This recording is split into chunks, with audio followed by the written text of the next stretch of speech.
Warahmatullahi wabarakatuh. Waalaikumsalam warahmatullahi wabarakatuh.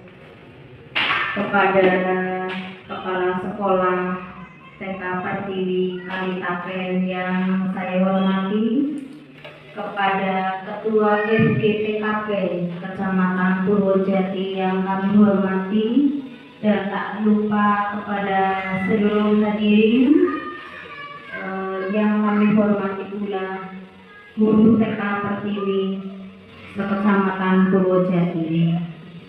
Alhamdulillah, marilah kita pertama-tama memanjatkan rasa syukur kehadirat Allah Subhanahu wa Ta'ala, yang mana pada hari ini alhamdulillah kita dapat menghadiri undangan untuk melaksanakan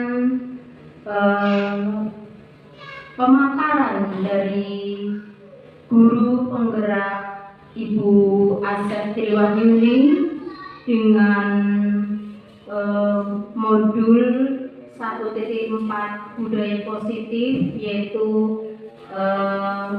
tentang aksi nyata untuk membahas budaya positif di sekolah. Sholawat serta salam mudah-mudahan senantiasa kita sanjungkan kepada Nabi Muhammad Sallallahu Alaihi Wasallam. Semoga kita semua termasuk menjadi umatnya yang kelak mendapatkan syafaatnya di yaumul akhir. Amin ya rabbal alamin. Baiklah hadirin, mari kita awali acara pada hari ini, yaitu dengan pembukaan. Marilah kita buka acara pada hari ini dengan lafal basmalah teriring. Bismillahirrahmanirrahim. Untuk yang selanjutnya diberikan kesempatan sambutan dari Kepala TK Pertiwi Kalitapen kepada Ibu Saidah SPD Audi, silakan.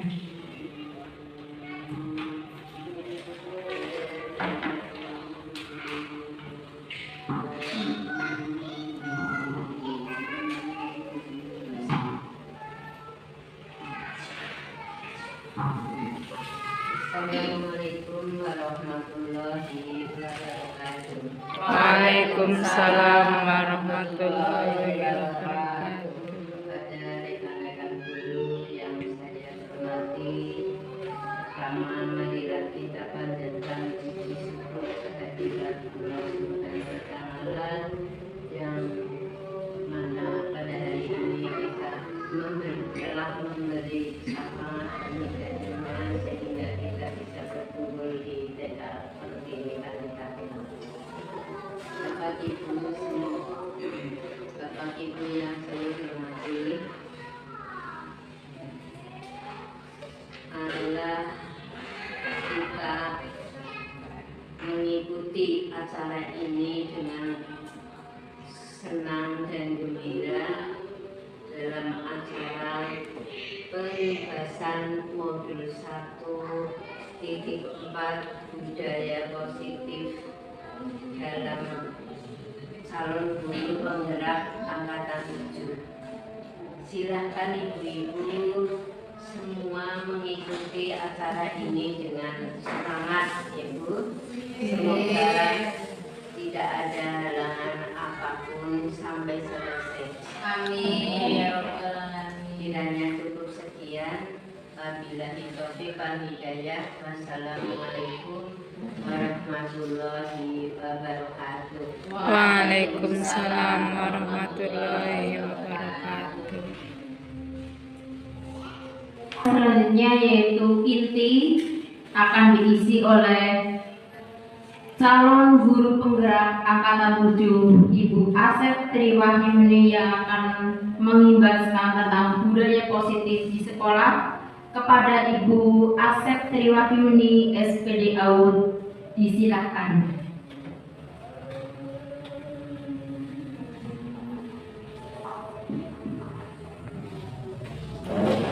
Assalamualaikum warahmatullahi wabarakatuh. Waalaikumsalam warahmatullahi wabarakatuh.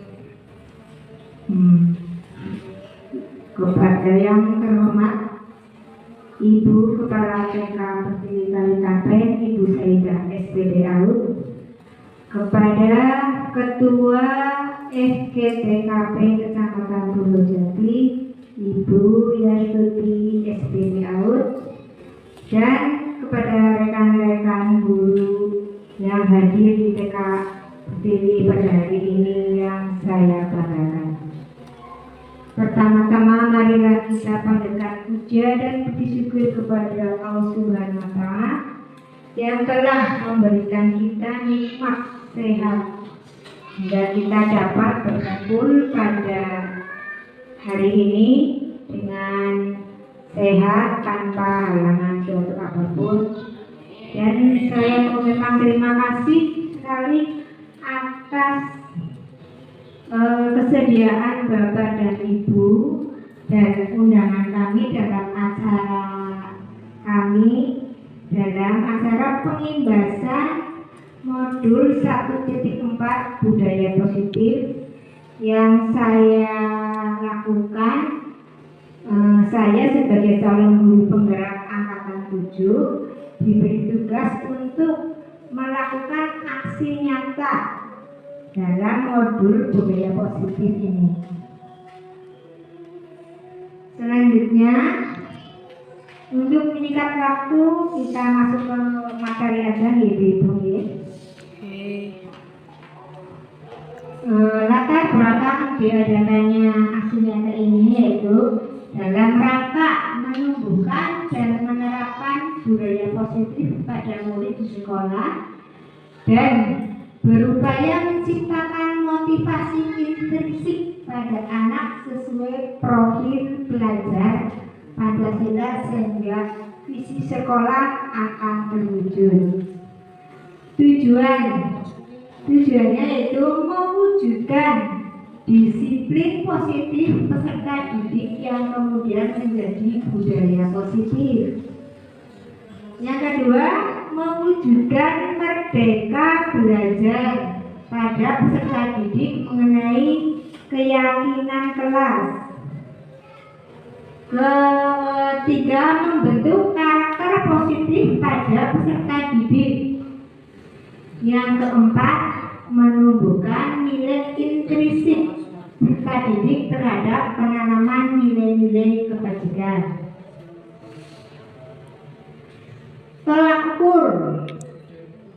ukur terbentuknya keyakinan kelas melalui kesepakatan kelas. Yang kedua, tercipta merdeka belajar atau bebas mengeluarkan pendapat untuk keyakinan kelas yang ingin mereka sepakati. Yang ketiga, terjalin komunikasi aktif antara guru dan peserta didik. Yang keempat, peserta didik mampu menerapkan dan menjalankan keyakinan kelas yang dibuat tanpa tekanan. Ini masa tindakan yang saya lakukan sebelum melakukan pengimbasan ini, yaitu yang pertama berkolaborasi dengan kepala sekolah dan TK Jawa untuk membuat aksi nyata tentang budaya positif. Yang kedua, saya melakukan komunikasi dan mengarahkan murid untuk membuat kesepakatan kelas. Yang ketiga, menumbuhkan kebiasaan dalam aksi nyata menjadi pembiasaan budaya positif di sekolah. Yang keempat, mensosialisasikan kepada kepala sekolah rekan sejawat tentang aksi nyata budaya positif. Yang kelima, memantau, merevisikan dan mengevaluasi keyakinan kelas yang telah dibuat. Di sini saya sebelum melakukan penugasan ini saya menemui ibu kepala sekolah dan minta izin untuk melakukan acara pada hari ini. Terus setelah itu saya melakukan di kelas, membuat kesepakatan kelas kepada anak. Misalkan di kelas, biar kelas bersih, kita membuat kesepakatan dengan murid-murid. Kalau kelas bersih, kita harus melakukan keyakinan apa, mau melakukan kegiatan yang apa, kegiatan yang baik yang harus menjadi suatu pembiasaan. Tujuannya adalah untuk menumbuhkan kebiasaan-kebiasaan yang baik kepada murid-murid di kelas kita, biar mereka terbiasa untuk selalu hidup bersih, untuk selalu teratur dan mematuhi segala aturan yang ada di sekolah yang telah disepakati dengan keyakinan kelas tersebut. Terus dukungan yang dibutuhkan, dukungan yang saya butuhkan yaitu dukungan kepala sekolah dengan meminta izin untuk melaksanakan dan mempersiapkan aksi nyata. Saya juga memerlukan dukungan rekan sejawat untuk mensosialisasikan aksi nyata yang telah saya rancang.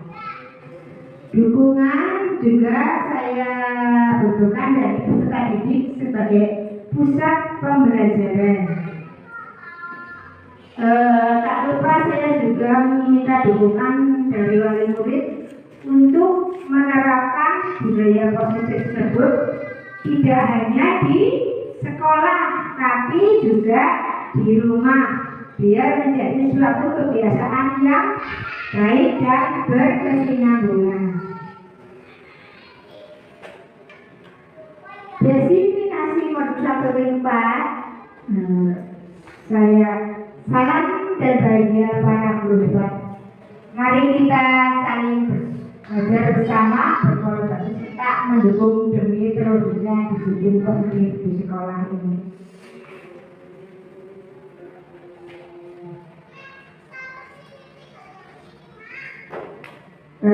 Judul pembahasan pada hari ini mengenalkan pemahaman dan pengalaman dalam penerapan budaya positif. Sejatinya konsep utama modul budaya positif itu ada satu, perubahan paradigma belajar, yang kedua disiplin positif, yang ketiga motivasi perilaku manusia, yang keempat kebutuhan dasar manusia, yang keempat posisi kontrol institusi, yang kelima keyakinan kelas, yang keenam segitiga restitusi. Sejatinya pembelajaran dengan paradigma baru, yaitu pembelajaran dengan paradigma baru dirancang berdasarkan prinsip pembelajaran yang disesuaikan pada tahapan perkembangan anak dengan karakter yang berbeda-beda agar terbentuk perilaku yang sesuai dengan profil pelajar Pancasila. Tentunya ibu-ibu sudah tahu kan dimensi profil pelajar Pancasila ada berapa ya ibu-ibu? Ada berapa? 6. Ya, ada 6. Bisa disebutkan Bu Maria? Belajar Pancasila, beriman dan bertakwa pada Tuhan yang Esa dan berakhlak mulia, berkebinekaan global, gotong royong mandiri,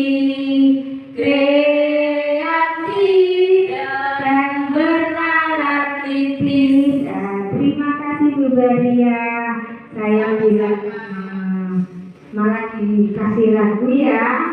Lagunya bagus kan Ibu? Oke, terima kasih. Selanjutnya sebagai landasan utama dalam pendidikan saat ini. Ini tentang disiplin positif. Perlu Ibu dan Bapak ketahui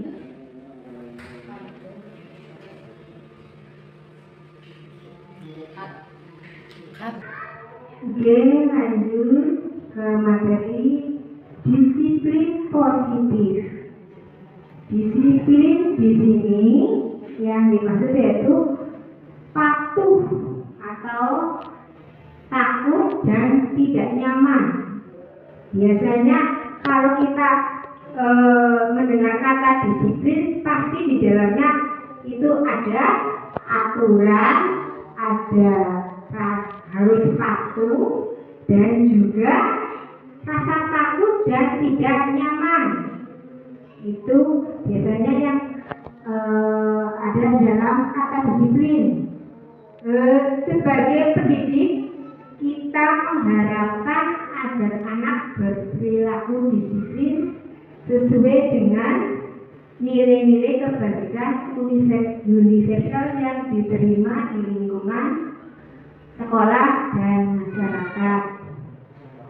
Disiplin positif adalah cara penerapan disiplin tanpa adanya ancaman ataupun hukuman.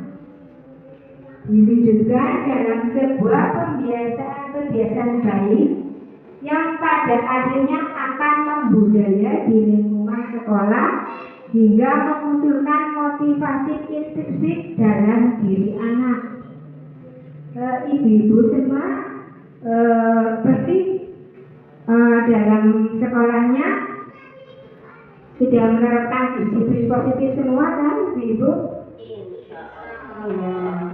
Karena dengan disiplin positif ini kita dapat menerapkan kepada anak didik biar mereka menjadi walaupun patuh tapi tidak terpaksa.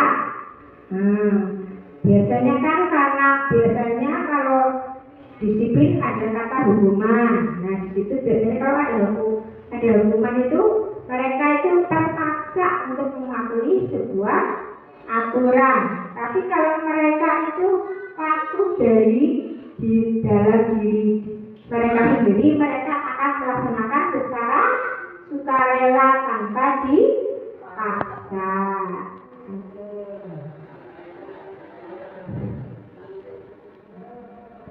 Penerapan disiplin yang tidak sesuai, biasanya penerapan disiplin yang tidak sesuai itu yang disertai dengan hukuman. Biasanya kalau mereka dihukum, mereka akan merasa sakit. Merasa sakit karena merasa dipaksa, yang tidak mau harus mau, gitu. Terus mereka juga merasa dipermalukan, misalkan mereka melakukan kesalahan, mereka ditegur di depan orang, mereka merasa malu. Terus mereka juga menjadi takut untuk melakukan sesuatu karena hukuman tadi tersebut, dan mereka jadi tidak jujur, mereka tidak berani mengungkapkan, mereka juga tidak berani untuk berkata jujur, padahal mereka habis melakukan apa karena takut hukuman, mereka jadi tidak berani jujur untuk mengungkapkan apa kesalahan mereka karena mereka takut dengan hukuman. Terus mereka juga hilang kepercayaan diri mereka. Mereka jadi tidak merasa percaya diri karena mereka yang tadinya ingin jujur tapi tidak dipercaya. Jadinya mereka menjadi anak yang tidak mempunyai kepercayaan diri. Dan yang paling jadi itu timbul rasa dendam dalam diri mereka merasa sering diatur, mereka sering dipermalukan, sering diancam, maka mereka merasa dendam di dalam hati mereka, dan itu sangat fatal karena akibatnya sampai dewasa. Yang penerapan disiplin yang penghargaan yaitu menurunkan kualitas anak. Yang kedua, mematikan kreativitas anak. Yang ketiga, mengurangi motivasi intrinsik. Yang keempat, menimbulkan kecemburuan sosial. Yang kelima, melakukan tindakan sesuai imbalan semata. Iya, kalau kita melakukan penerapan disiplin yang apa-apa itu dikasih imbalan. Kalau jadi kualitas mereka menjadi turun dan kreativitas mereka juga jadi mati, tidak berkembang. Iya, dan motivasi itu sih dari dalam diri mereka itu juga tidak tumbuh. Iya, misalkan kita memberikan penghargaan kepada satu orang yang anak itu cerdas misalkan ya, tapi yang lain kan biasa-biasa saja, tapi kita memberikan penghargaan yang baik kepada murid yang itu, pasti akan timbul sebuah kecemburuan sosial, dan mereka melakukan disiplin tersebut atas dasar sebuah imbalan semata. Kalau mereka dikasih hadiah, mereka dikasih imbalan, dikasih pujian, mereka mau melakukan disiplin tersebut. Tapi bila tidak dikasih imbalan, mereka tidak mau melakukan disiplin tersebut. Iya. Lanjut. Penerapan disiplin yang berhasil. Di sini konsekuensinya yaitu penguatan jangka panjang.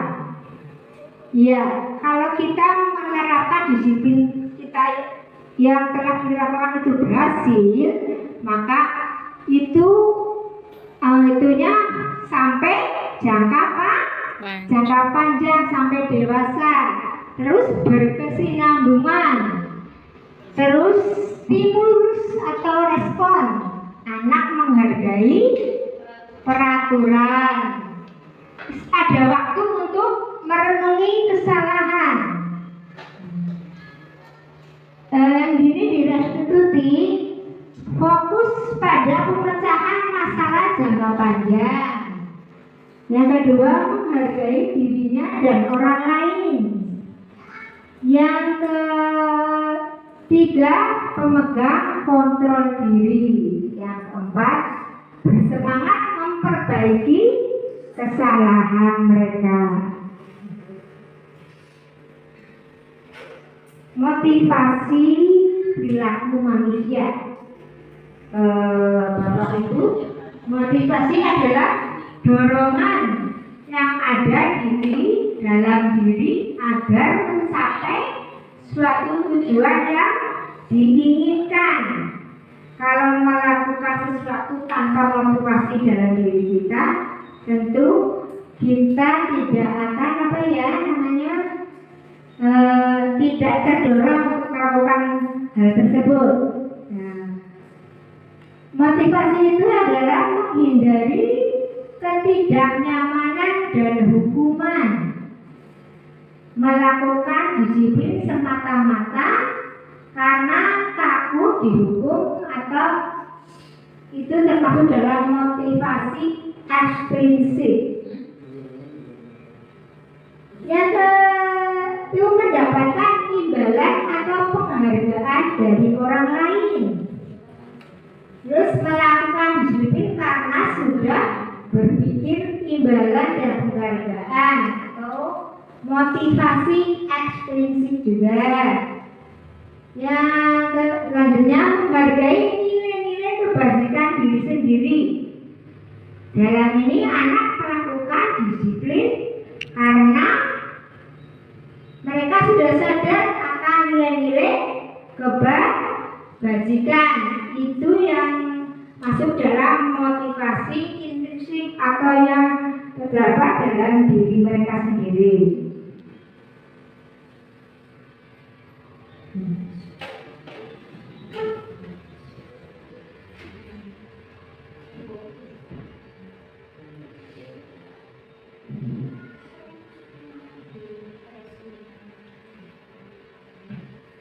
Lanjut, kebutuhan dasar manusia.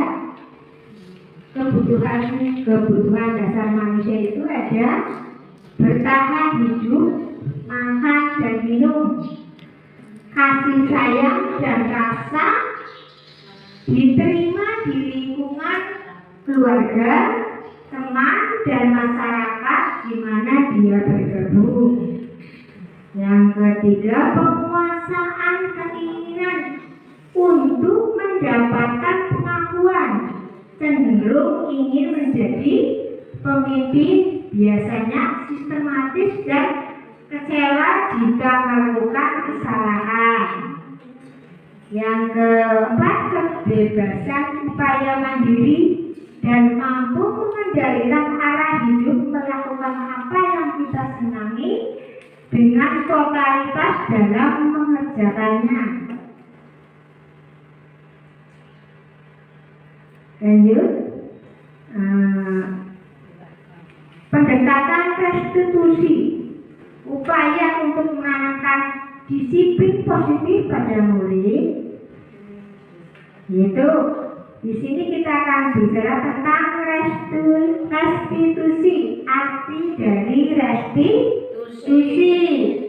Restitusi adalah proses menciptakan kondisi bagi anak untuk memperbaiki kesalahan mereka sehingga mereka dapat kembali pada kelompoknya dengan karakter yang lebih kuat.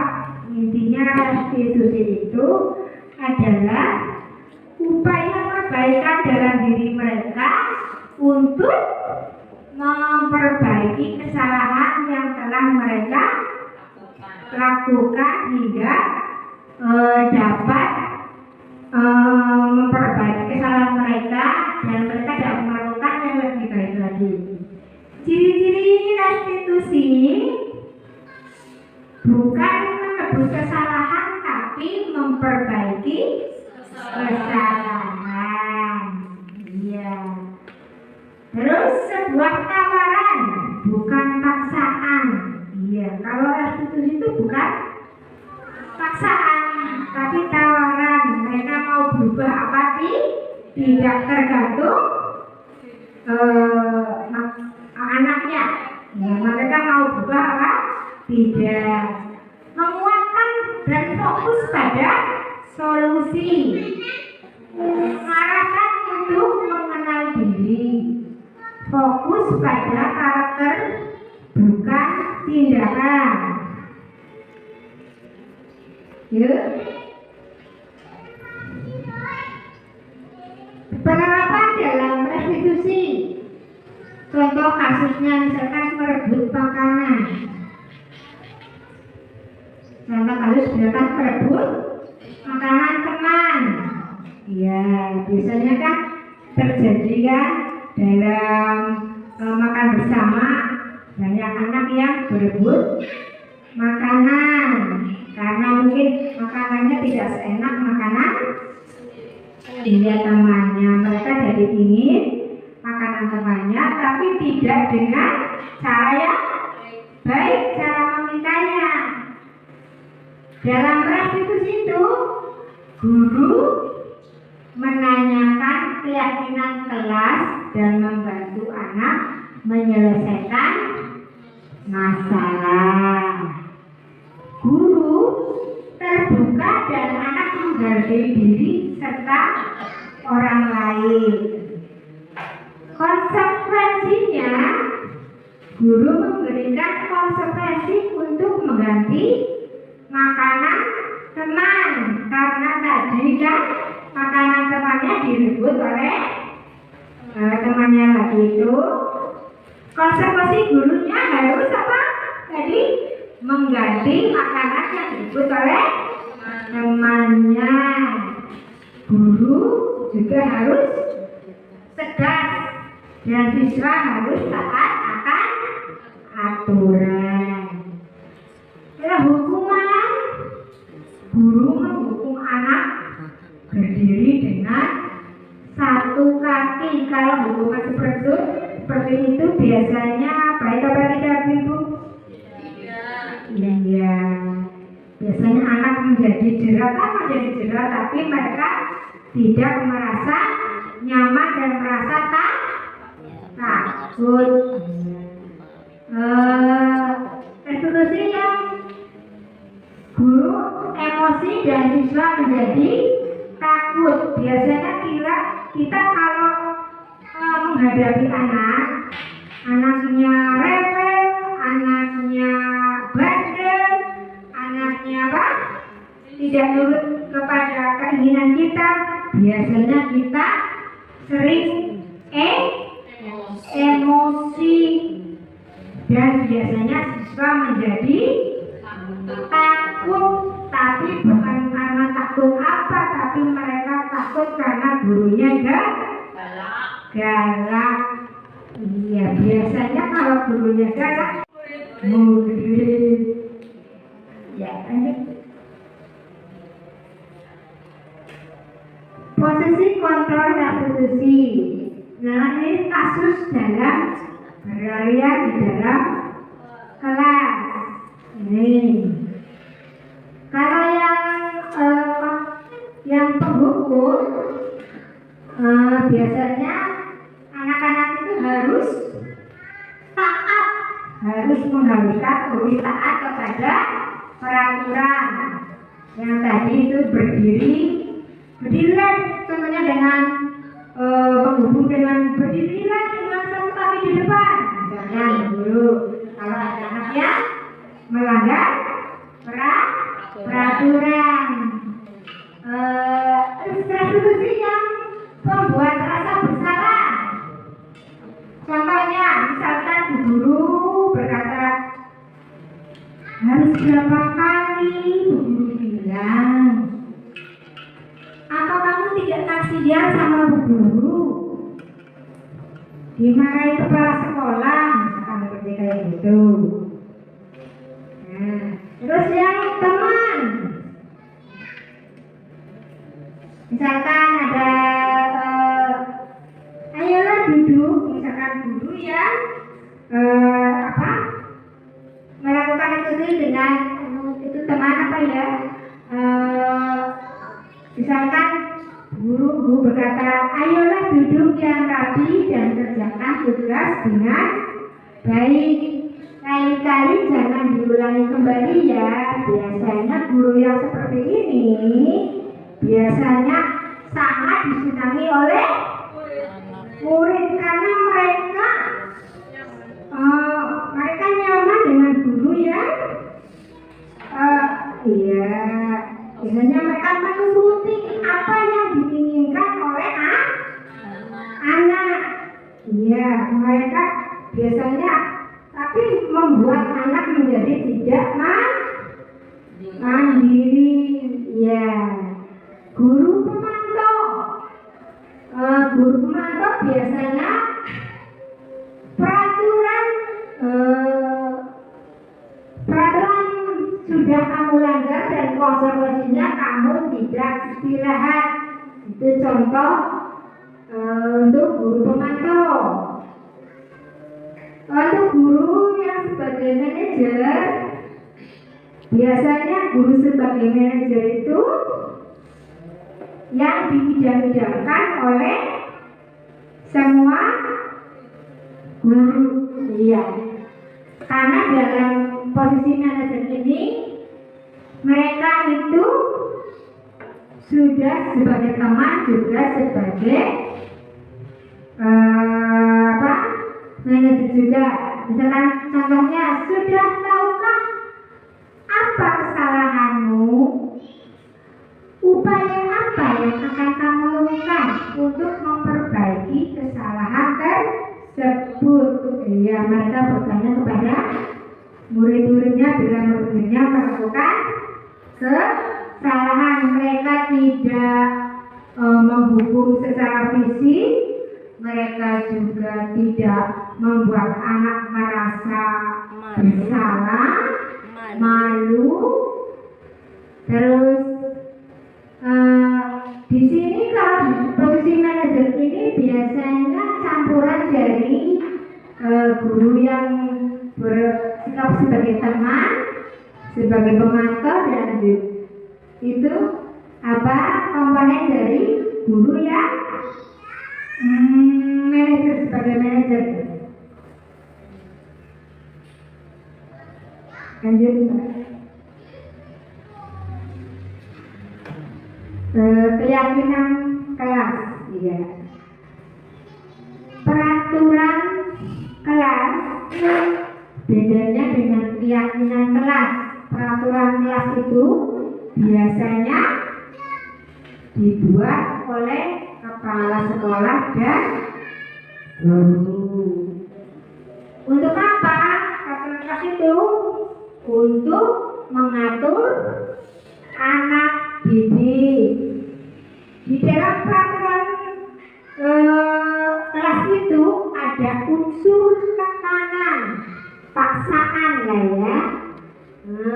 Anak tidak terlibat dalam membuat aturan. Di situ guru saja yang membuat aturan. Ya. Di situ ada unsur hukuman. Kalau ada anak yang membuat kesalahan, guru menghukum muridnya dan bersifat memaksa. Kalau anak harus patuh, tapi harus dipaksa. Kalau di dalam keyakinan kelas itu dibuat oleh guru dan anak. Ya, biasanya dibuat di dalam kelas. Dia mampu menerapkan, keyakinan kelas itu mampu menerapkan budaya positif. Di situ anak dapat mengutarakan pendapat tentang nilai kebajikan yang diterapkan. Terus tidak ada unsur paksaan di dalam keyakinan kelas tersebut. Tertanam dalam keyakinan diri anak sedikit saja agar mudah diingat. Dalam keyakinan kelas itu biasanya guru menanyakan kepada anak didiknya keyakinan kelas yang mereka bisa ungkapkan untuk misalkan untuk agar kelasnya menjadi bersih. Misalkan anak-anak ditanya, biar kelas bersih, coba anak-anak harus apa? Misalkan ada yang jawab, iya, membuat sampah. Dan bisa ditentukan lagi untuk biar kelasnya menjadi bersih. Ada yang bisa, yang lainnya coba dari membuang sampah. Ada apa lagi, Bu Heksa? Selain menyapu lantai,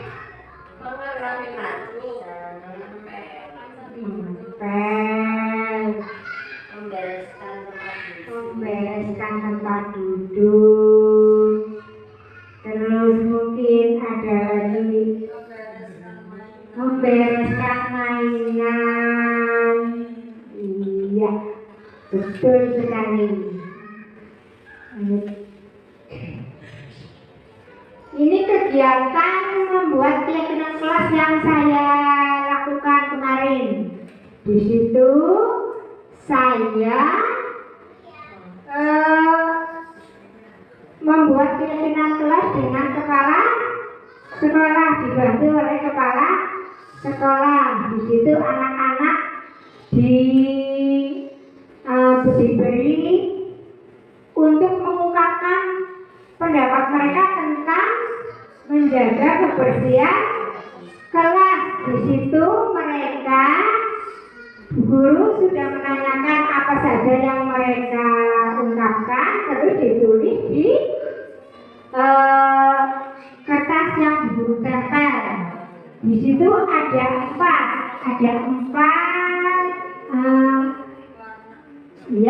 warna. Di situ ada tulisan untuk menjaga kebersihan kelas. Ada yang bilang menyapu lantai Bu Guru, begitu Bu Guru. Ditulis itu menyapu lantai yang warna kuning. Terusan yang biru mengepel lantai Bu Guru. Itu Bu Guru menulis mengepel lantai yang warna biru. Terus yang kuning ada yang membereskan mainan. Ya, yang warna kuning. Terus yang warna hijau itu membuang sampah pada tempatnya. Nah, di situ anak-anak disuruh memilih mau yang banyak yang menempel, yang mau yang membuang sampah, atau yang mau menyapu lantai, mengepel. Terus apa tadi ya? Membereskan mainan. Nah, di situ telah terjadi keyakinan kelas. Berarti di dalam kelas itu harus mereka harus melakukan apa tadi? Melakukan menyapu lantai. Kalau mereka melihat lantai kotor, kalau ada sampah, mereka membuang sampah di tempatnya. Kalau misalkan ada mainan yang berserakan, apa mereka harus main? Mereka membereskan mainan, tapi mereka tidak merasa terpaksa karena mereka sudah bersepakat, untuk bersepakat untuk melakukan keyakinan kelas yang mereka sepakati bersama. Segitiga restitusi. Di sini ada menstabilkan identitas, yaitu memberikan ketindakan yang lebih baik lagi. Terus validasi tindakan, menanyakan sebuah tindakan itu terjadi. Yang ketiga, menanyakan keyakinan atau mengarahkan tindakan yang lebih baik. Oke.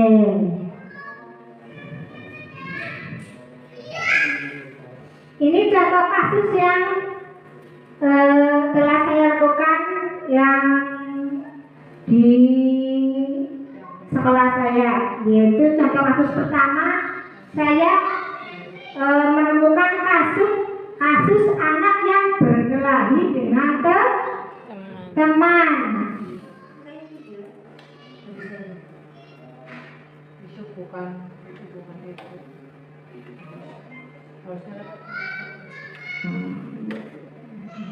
Di situ saya menemukan anak yang berkelahi dengan temannya. Terus setelah pembelajaran selesai, saya menanyakan kepada anak tersebut, kenapa kok Mas itu kan namanya Mas Gesan. Di situ Saya bertanya, Mas Gesang, kenapa tadi kamu kok berkelahi dengan Mas Mahesa? Katanya Mas Gesang, karena dia mencoret-coret bukunya Mas Gesang. Jadinya Mas Gesang marah. Makanya dia katanya, jadinya tak Joko sebaik Bu Guru nakal sih, mau bukunya aku dicoret-coret katanya. Ya di situ Bu Guru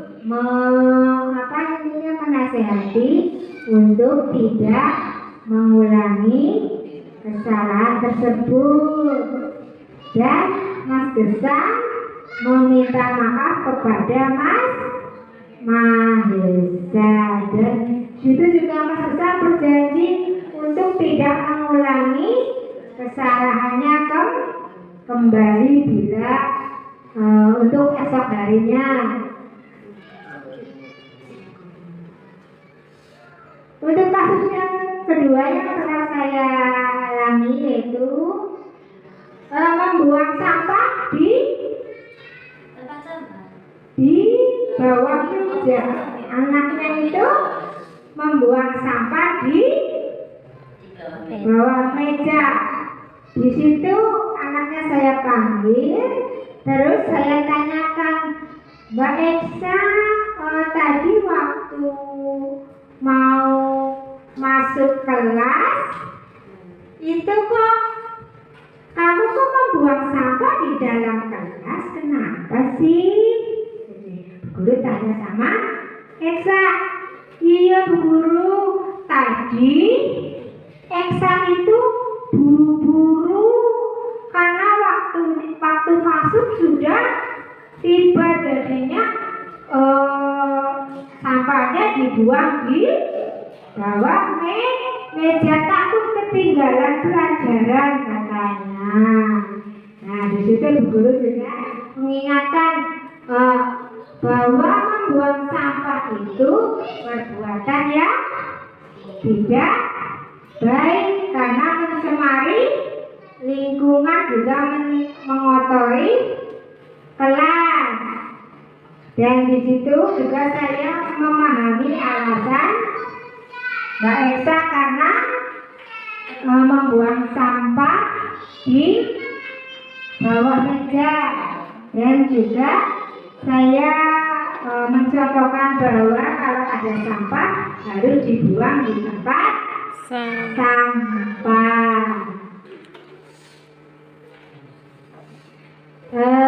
Terima kasih. Semoga dengan pemaparan saya tadi,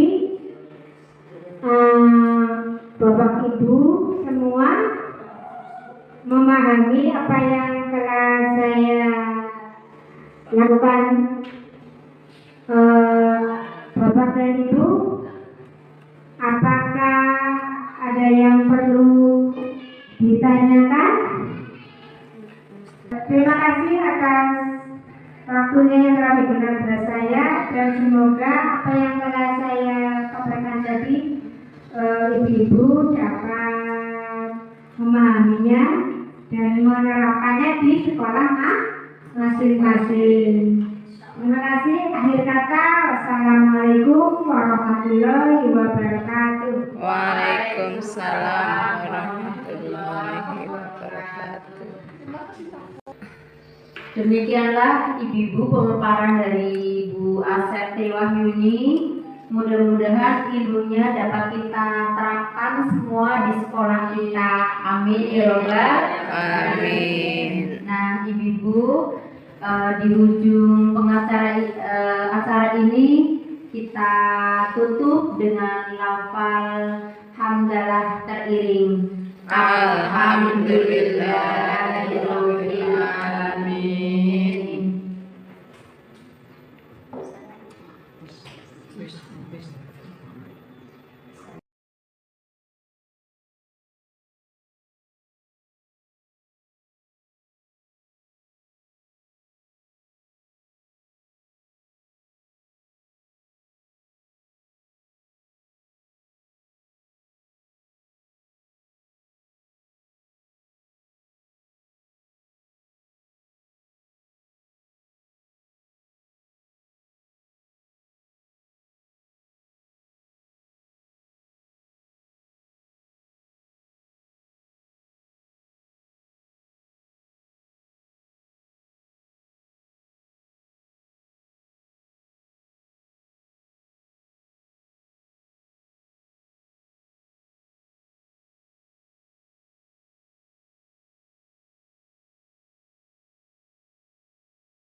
3 kali. Terus hidungnya dicuci tapi dalamnya dalam hidung dicuci. Kita niat wudhu, doanya wudhu yuk. Bismillahirrahmanirrahim. Nawaitul wudhu apa?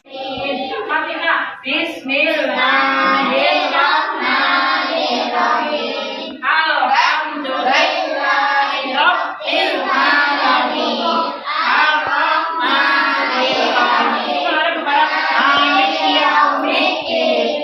Iyyaka na'budu wa iyyaka nasta'in. Ihdinas Assalamualaikum Mas Gesang. Itu dulu.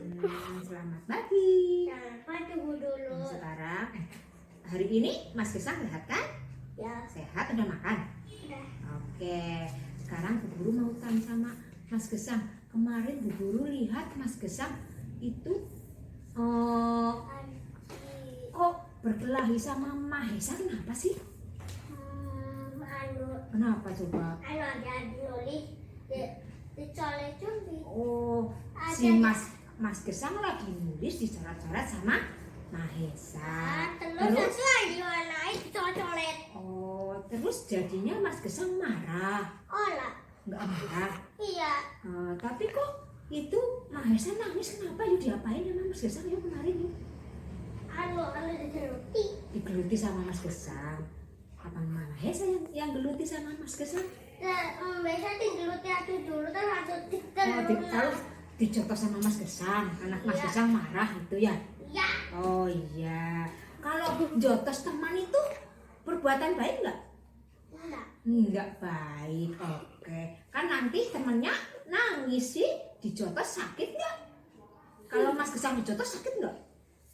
Sakit, makanya nggak boleh dijotos sama teman. Maka Kalau tadi sayang iya, jadi nggak disayang sama Allah. ngipain. Iya. Mas Gesang tahu nggak peraturan di sekolah nggak boleh ngapa? Nggak boleh. buang sampah, Nggak boleh. nggak buang boleh. sampah. nggak boleh gelut-gelut. Asik, pinter. Kok tahu, pinter pisan Mas Gesang. Nggak boleh buang sampah sembarangan, nggak boleh gelut-gelutan, nggak boleh bikin nangis teman. Ih, pinter Mas Gesang. 100. Oke, kemarin berarti Mas Gesang lupa yo. Lupa karena marah jadinya jotos sama Mas Gesang. Besok mau lagi nggak kayak gitu lagi nggak? Enggak. Enggak, biar disayang Allah nggak boleh nakal sama teman. Kalau Mas Gesang salah sama teman, minta maaf nggak? Minta Iya, maaf. minta maafnya gimana? Di Minta maafnya gimana sama Mas Mahesa? sekolahan. Di sekolahan. Minta maafnya gimana? Mas Mahesa? Sekolahan deh. Iya, salim apa enggak sama Mas Gesang? Enggak. Iya, salim kan kalau salah kayak gini sama Bu Guru. Kalau salah sama Bu Guru, salimnya gimana? Salim kan? Iya, Bu Guru minta maaf ya, gitu kan? Iya. Bismillahirrahmanirrahim. Assalamualaikum warahmatullahi wabarakatuh.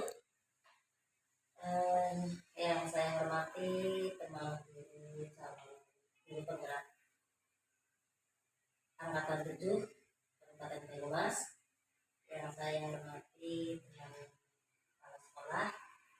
Pertama dan utama, marilah kita panjatkan puji syukur kehadirat Allah Subhanahu wa Ta'ala, yang mana pada siang hari ini kita dipertemukan oleh Allah Subhanahu wa Ta'ala guna mengikuti pengimbasan budaya positif di kelas.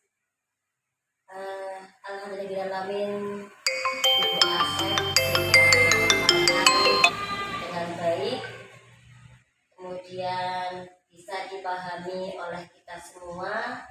Harapan kami ke depan dengan adanya calon guru penggerak, maka di sekolah tersebut akan menjadikan suatu sekolah menjadi yang benar-benar sekolah yang berbudaya, seperti yang disampaikan tadi bahwa budaya-budaya positif alhamdulillah sudah diterapkan di sekolah TK Pertiwi Kalitapen. Budaya itu antara lain budaya antri, budaya bersih, budaya sopan santun, dan banyak sekali hal-hal yang seharusnya diberikan kepada anak didik kita sedini mungkin guna menciptakan pelajar yang berpancasila ke depan. Kemudian dari yang dipaparkan tadi, alhamdulillah sudah dapat dipahami oleh kita semua dan seharusnya diterapkan di sekolah masing-masing, terutama di sekolah TK Pertiwi Kalitapen. Tadi sudah disampaikan banyak hal mengenai bagaimana cara mengatasi anak yang suka suka mengadu, atau mungkin suka mengumpat, atau mungkin suka mengambil punya orang lain, atau mungkin tadi ada yang memukul teman. Nah, semua itu adalah memang sudah menjadi tabiat anak. Untuk itu adalah tantangan berat bagi kita semua, apalagi bagi calon guru penggerak yang ada di sini. Assalamualaikum warahmatullahi wabarakatuh. Saya Nining Susanti dari TK Pertiwi Kalitapen, Kecamatan Purwojati. Di sini saya akan memberikan testimoni tentang kegiatan diskusi yang sudah dilakukan oleh Ibu Asep Triwahyuni. Dalam diskusi tersebut, saya mendapatkan banyak pengetahuan baru tentang budaya positif. Saya sangat berterima kasih karena ini merupakan pengetahuan baru bagi saya dan rekan-rekan pendidik, sangat bermanfaat untuk diterapkan di lingkungan sekolah. Harapan kami dapat memberikan hal-hal baru bagi siswa sehingga siswa dapat memiliki karakter yang positif. Terima kasih Bu Asep sudah memberikan manfaat pada lingkungan sekitar. Sekian dari saya. Wassalamualaikum warahmatullahi wabarakatuh.